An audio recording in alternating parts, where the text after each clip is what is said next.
Before we begin, a quick content warning.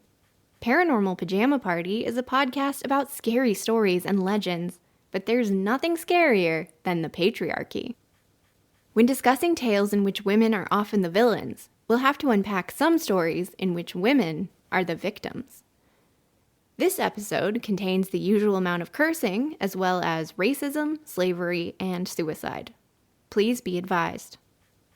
Tonight's episode features a little bit about zombies, those badly dressed, shuffling monsters who only want one thing: brains. This badly dressed, shuffling monster also only wants one thing: ratings, and reviews. If you're enjoying Paranormal Pajama Party so far, please leave the show a 5-star rating and a review on your favorite podcast platform. Thanks! Michael couldn't find the trail. He'd only stepped off for a moment just for a quick toilet break. But when he zipped his fly back up and stepped out from behind the big tree, he had no idea which way he'd come from. The dense underbrush looked the same in every direction.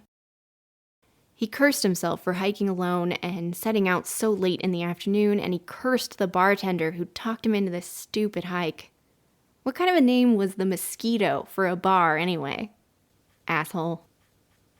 Michael smacked a large leaf away from his face and promptly tripped over a root he hadn't seen in the growing darkness. There weren't any predators in the Dominican Republic, right? Just birds and things? As if mocking him, a bird made a cawing sound like a harsh laugh from a tall tree somewhere in front of him. He thought of Allison back at their Airbnb. They'd decided against phones during their stay at the cacao farm, wanted to get off the grid for a minute, find some peace. Right now he missed the grid. He wanted the grid. Ahead of him, there was a promising gap between the trees. Maybe he'd stumbled around enough to return to the trail after all. He rubbed some beads of sweat from his nose and cheeks and strode forward. But instead of the path, Michael found himself on the edge of a hidden glade, bathed in the pale glow of the rising moon. And on the far edge of the clearing, he caught sight of a fleeting figure quickly stepping back into the trees. That damn bird laughed again. "Hey, wait," Michael said. "Un momento, per favor." He didn't know much Spanish, hadn't thought he'd need it. But maybe the woman he'd seen darting into the trees could help him find his way back, or at least tell him where he could stay tonight. He dashed after her. She wasn't too far ahead of him, and he kept catching glimpses of her. She obviously knew the area because she dodged the trees and bushes gracefully, disappearing into the tangled foliage before he could catch up. Panting and shouting in English and Spanish, he crashed after her. When he finally caught up to her, it was only because she'd been hemmed in by a running stream. She stood ankle-deep in the water, staring at him with these glinting eyes. But the most remarkable thing about her was that she seemed to be completely naked. Not that he could see anything, because her black hair was so long and flowing that it covered her body like a dress. And Michael was surprised to realize, despite his fear and exhaustion and anger, that he was disappointed. He kind of wanted to see something. He forgot all about Allison and the Airbnb and drank in the woman's shining dark skin and beautiful features. He took a step forward. So did she. And as she did, she opened her mouth as if to speak. But the only thing that came out was the same horrible hoarse bird laugh he'd heard before. It was the last thing he ever heard.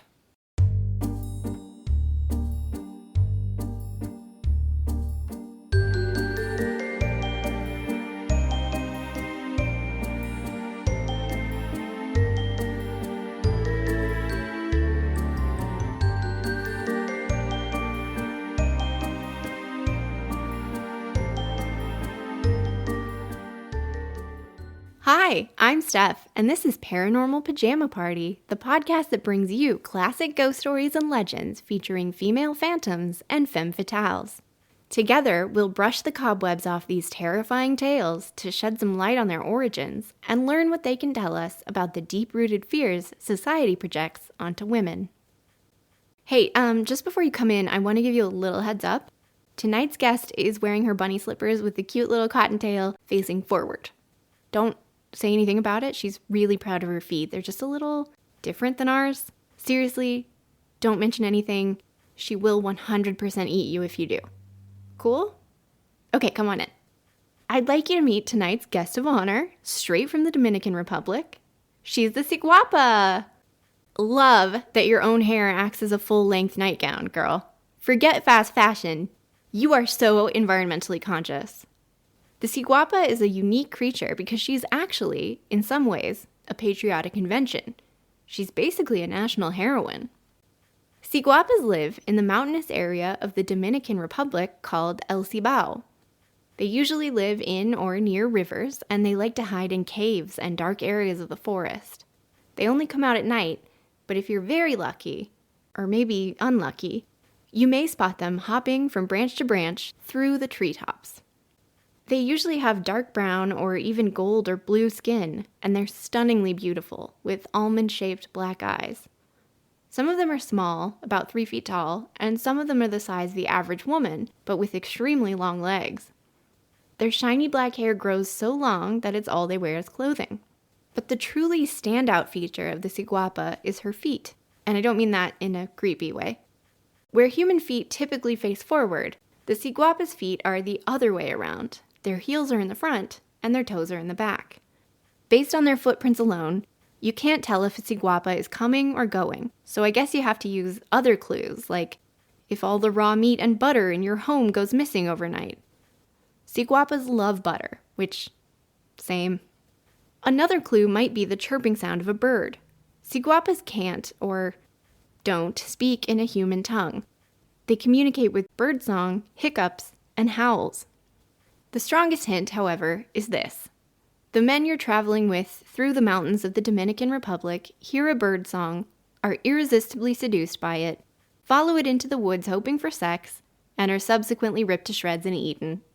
Then you know for sure that there's a Ciguapa nearby, and she's just had a fine dining experience, although she would have preferred more butter. If, for some reason, you want to avenge the death of your male friend, who, remember, was the kind of person that thought sex with a strange, hiccuping woman in the forest was a good idea, you can track a Ciguapa down and capture her, but it's very, very hard to do. As I said, being hard to track is kind of their whole thing. The only time you can catch a Ciguapa is by following their backwards footprints on a night with a full moon, using a 6-toed black and white dog called a ciqueño. Once you trap her, she won't live long. Ciguapas can't survive in captivity. Hope your sex fiend friend was worth it. Many Dominicans believe that the story of the Ciguapa is an ancient one, originating from the indigenous Taino people who were living on the island of Hispaniola when Christopher Columbus rocked up. Fun fact, I learned this week that the Taino chief who led the resistance against the Spaniards after Columbus started demanding tributes and cutting off people's hands if they didn't bring them was a woman. Her name was Anacaona, and the tallest building in the Caribbean is named in her honor. There's no evidence of Taino roots at all in the Ciguapa's story, and it seems more likely that she was the 1866 creation of Francisco Javier Angulo Juridi, a white nationalist. Let me rephrase that. He was a Dominican nationalist who happened to be white, although this story is going to get racist as hell, so unfortunately I may have been right the first time. I need to preface the rest of the episode by saying that I am a middle-class white woman who has only been to the Caribbean once. My family went to the Bahamas on a cruise when I was 10. I got some kind of weird rash from either sunscreen or possibly the sun itself and had to spend most of the trip inside the hotel room watching Gilligan's Island reruns. Yeah, I'm white. What I'm trying to say is that I'm completely unqualified to talk about the lived experience of people from the region, and especially the experiences of people of color. Not to get all soapboxy here, but feminism isn't feminism unless it's intersectional and takes into account the voices of all women from all backgrounds. That means centering people who have historically been sidelined. Once I get my podcast act together a bit more, I want to prioritize inviting guests from these backgrounds to talk about the ghosts, creatures, and witches from their culture, because I think that's the only way we can really understand these things. So that's the game plan. But at the moment, what I can do is Ensure the sources I use to research these issues are created by people from these backgrounds. Use the platform I have to share their knowledge and point you towards the actual experts. For today's episode, I'm leaning heavily on two sources in particular. A journal article called La Ciguapa y el Ciguapeo, Dominican Myth, Metaphor, and Method by Dr. Janetta Candelario, and a chapter from the book Querellas de las Mujeres, Pasado y Presente called Afro-Caribbean Posthumanism, Sirens, Ciguapas by Macarena Martín Martínez. To make sense of the Ciguapa, I need to do a quick overview of the history of the island and the Caribbean. Okay, so the island of Hispaniola, which is now the location of present-day Haiti and the Dominican Republic, has been occupied by several different indigenous peoples during its history. As I mentioned, the Taino people were living there when the Nina, Pinta, and the Santa Maria appeared on the horizon in 1492. Once the Spanish decided it was theirs, it became the first permanent European settlement in the New World and their base of operations for all their other colonizing activities. And by that, I mean exploitation and genocide. The Spanish practically wiped out the Taino people to set up a sugar plantation-based economy on the island. The remaining Tainos organized a successful uprising and were granted a city to call their own, but the plantations needed workers, and the white people sure weren't going to do it, so instead they imported enslaved people from Africa. Cool. But after the Spaniards conquered the Aztecs and the Incas and had all of South America to pillage, they started to neglect Hispaniola. Old immigrants left, new immigrants stopped coming, and the economy tanked. Nothing downgrades racial and class differences like poverty, and the remaining groups of people began to mingle, intermarry, and reproduce. These are the people who became Dominicans. Also, they were totally cool with pirates and contraband trade. This was a problem for Spain, and in order to put a stop to the contraband trade, the king ordered all the residents to move to the southeast part of the island. Sensing an opportunity, the French quickly settled the vacated area on the west side of Hispaniola.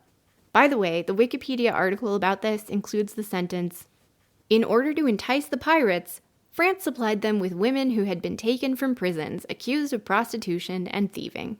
Yeah, women as a pirate bargaining chip. Oh hey, history! You suck!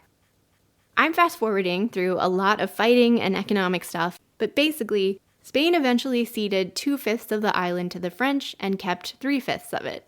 Some policies changed back in Europe, and Santo Domingo's economy revived. Unfortunately, so did the slave trade. Again, really skipping over some things in the interest of time, but on the French side of the island, the man with the greatest name in all of history, Toussaint Louverture, successfully led a slave revolt, resulting in the establishment of the Black sovereign state of Haiti.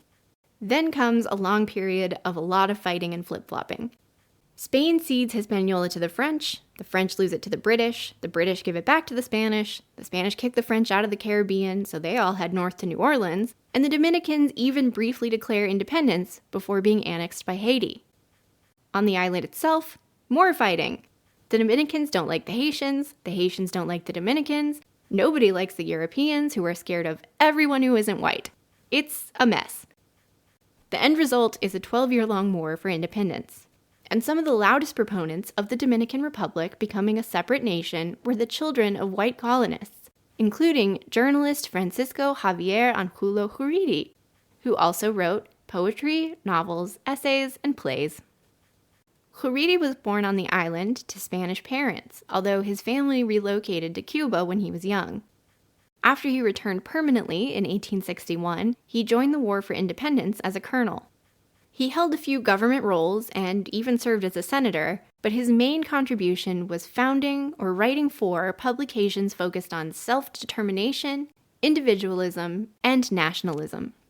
According to Candelario, Juridi was explicitly invested in narrating and influencing the course of history, society, culture, and politics in the Dominican Republic after it split from Haiti, and in the context of a building sentiment in favor of sovereignty and abolition in the Hispanic Caribbean. One of the best ways to establish sovereignty is indigenism, which usually involves rejecting colonial and imperial influences and reclaiming indigenous narratives and symbols. It's a way of establishing that your culture is distinct and tied directly to the history of your homeland. In this case, Guridi was using indigenism as a way to make it clear that Dominicans are not Spanish, not part of the US, which was also eyeballing the island, and not Haitian, which in this context means black. Yeah, it's problematic. I'm not on board. I'm especially not on board with the next part, because sometimes, for patriot reasons, you might go so far as to make your native culture up. All folklore has to start somewhere, I guess. Guridi's contribution to this effort was to write a novel, La Ciguapa. In the story, a traveler on the way to Santo Domingo to board a ship back to Spain is joined by a young man named Andres, who wishes to accompany him back to Europe. Andres, the son of Spanish farmers, wants to leave the Dominican Republic far behind him due to heartbreak. You see, he fell in love with Marcelina, the daughter of another Spanish family, and she fell right back. He took her to a beautiful riverbank to confess his feelings, and they spent the next few hours imagining their future together, planning their home and their family. But then dusk fell, and something near the river caught Marcelina's eye. It was, quote, a creature that is just 3 feet tall. Its muscles and extremities exist in perfect harmony with one another. It has a marvelously beautiful face, and movements full of such agility, spontaneity, and grace that they captivate the attention of all who see it. It has the golden skin of the authentic Indian, black almond-shaped eyes, soft, lustrous, and abundant hair that on females falls down their gorgeous backs all the way to the knees. It has no language other than howling, and it runs like a hare through the mountains, or leaps like a bird among the tree's branches as soon as it comes across a being from a different race. Yep, poor Marcelina spotted a Ciguapa, and she was so unnerved by the encounter that she fell into a feverish state and died 3 days later. The Ciguapa ruined any future happiness Andres could have hoped for, and therefore his life. But at least it didn't eat him? This may have been an especially tragic ending for Guridi's readers, because the Dominican Republic, like many countries in the Caribbean and Latin America, has a history of policies supporting something called blanqueamiento, or whitening. Blanqueamiento is a social, economic, and political practice aimed at literally whitening the race, and I really hate it. Sorry, I do know that I'm speaking from a place of white privilege, and definitely taking it for granted, because when you're in the advantage group, you never have to think of the ways in which you're advantaged. I see where the mindset behind blanqueamiento comes from, but God, it makes me so fucking sad that our world is this way. Basically, if you subscribe to this idea, the aim is to distance the past, usually seen as primitive and backward, and this is key, black and or indigenous, from the future, which will be booming economically and modern. To be modern, society should abandon those obsolete black and indigenous roots. And ideally, if you buy into blanqueamiento, everyone should be white. There are lots of different ways this attitude can be baked into economic and government policies, but at its most basic, practicing blanqueamiento means encouraging couples with lighter skin to get together to make even lighter children. It's just another form of nationalism. And in the novel, written by Guridi the nationalist, the Ciguapa has ruined a white couple's chances of building a big white family. Even if the sight of her doesn't kill your girlfriend, she's a hunter and a woman of color who seduces good white men and leads them to their doom. Yeah, it's icky. After the novel came out, the story of the Ciguapa gained popularity in the Dominican Republic, and as it was told, it changed. As I said, folklore has to start somewhere, and the Ciguapa gives us an interesting window into where stories come from, why we tell them, and how their meaning can change depending on the storyteller. The Ciguapa is not the only Caribbean monster. Ask any pirate, there are also mermaids in those warm waters. And the most successful monstrous export from the region by far also hails from Hispaniola. It's the zombie. In their earliest form, zombies were reanimated corpses, brought back to life to do the bidding of malicious sorcerers. They originated in stories being told among enslaved African people who brought their spiritual beliefs with them when they were removed from their homelands. In her article, Martín Martínez points out a pretty clear metaphor for enslavement. The zombie is dehumanized, loses the agency it once had as a living person, and is exploited to do the dirty work of those who control them. Zombie stories originated as a way to try to make sense of the senseless horror of slavery. The mermaids of the Caribbean may also be connected to this dark history. According to A. Missouri Sherman Peter, ambassador and permanent observer for the Caribbean community to the United Nations, 12 to 20 million Africans were enslaved in the Western Hemisphere after an Atlantic voyage of 6 to 10 weeks. This voyage, now known as the Middle Passage, consumed some 20% of its human cargo. Disease and death were common outcomes in this human tragedy. Martín Martínez argues that the sirens and mermaids that appear in Caribbean folklore probably have their origins in the people lost along this horrific journey, including people who jumped overboard into the water as a way of maintaining their agency before their lives were handed over to someone else to be used as a tool. And just like the zombie and the mermaid, the Ciguapa may also represent real people who were dehumanized by imperialism. Remote and often inaccessible, the mountains and swampy areas of many Caribbean and Latin American countries became a haven for people fleeing colonialism. Usually, these were people of color, indigenous people, and Africans, running from slavery, although indentured European servants or pirates escaped to these areas too. There, they established autonomous, self-sufficient communities. The Spanish called untamed cattle cimarrones, and this term came to be applied to escaped slaves and people living outside colonial control as well, another example of dehumanization. Cimarron eventually evolved into the word maroon. The maroon communities helped fugitives living outside the law preserve their cultural beliefs, languages, and practices, and enabled them to organize resistance efforts against colonial rule. Sometimes they'd engage in guerrilla warfare or raid plantations, disappearing back into the unfriendly wilds before they were caught, where they would become extremely difficult to trace. Sound like any backward-footed babes we know? Even though the Ciguapa was likely Huridi's invention, her story has grown in its telling and retelling, as it's been adopted by a culture that's telling its own story. The original Ciguapa didn't have backward feet, but then she became untrackable and nearly impossible to catch. When she's trapped, she'll die. She can't live in subjugation. Her skin became a darker brown. Her howling communication grew to include bird calls and hiccups. It turns out she is speaking a language. It's just not one that her prey has bothered to learn. The zombie story is a sad one. It changed too. Zombies lost their backstory, and when their popularity grew and they began to make appearances in white pop culture, they became dirty, mindless flesh eaters. I didn't realize this, but Martín Martínez says that zombies didn't become people eaters until George Romero's Night of the Living Dead in 1968.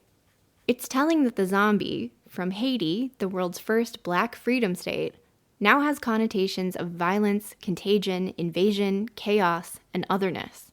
It's pretty disgusting once you make that connection, especially when you realize that in reality, Haitian zombies have never eaten or killed a single person, but imperial exploitation of its people and resources sure as hell ate Haiti. Mermaids had a similar treatment. Caribbean stories of mermaids are nowhere near as common as European mermaid stories, and the insane controversy that erupted after Halle Bailey was cast as the lead in the live-action version of The Little Mermaid showed us yet another example of racism being alive and well. Sometimes I don't want to be part of this world. But the Ciguapa stands as the exception to this appropriation and further dehumanization of already dehumanized groups. She's been featured in a few movies and a children's book, and I even found a romance novel in which the main character is secretly a Ciguapa. But she hasn't made the same pop cultural leap that the zombie did. Although there are some Ciguapa stories in Cuba, the other Caribbean country Huridi called home, she remains associated with the Dominican Republic. These days, the Ciguapa occasionally appears in contemporary literature and poetry written by Dominican women. Let's not forget that colonialism conquers and exploits women's bodies in the same way it conquers and exploits land and resources. So lately, when the Ciguapa shows up in stories, she seduces white men in the forest, and then she ends the cycle of abuse.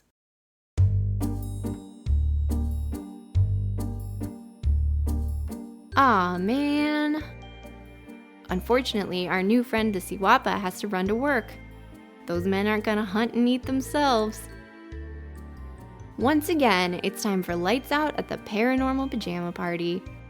To learn more about the Ciguapa, the dehumanization of people and monsters, and to learn the name of that romance novel I mentioned, check out my sources in the show notes. Follow Paranormal PJ Party on Instagram to see visuals from today's episode.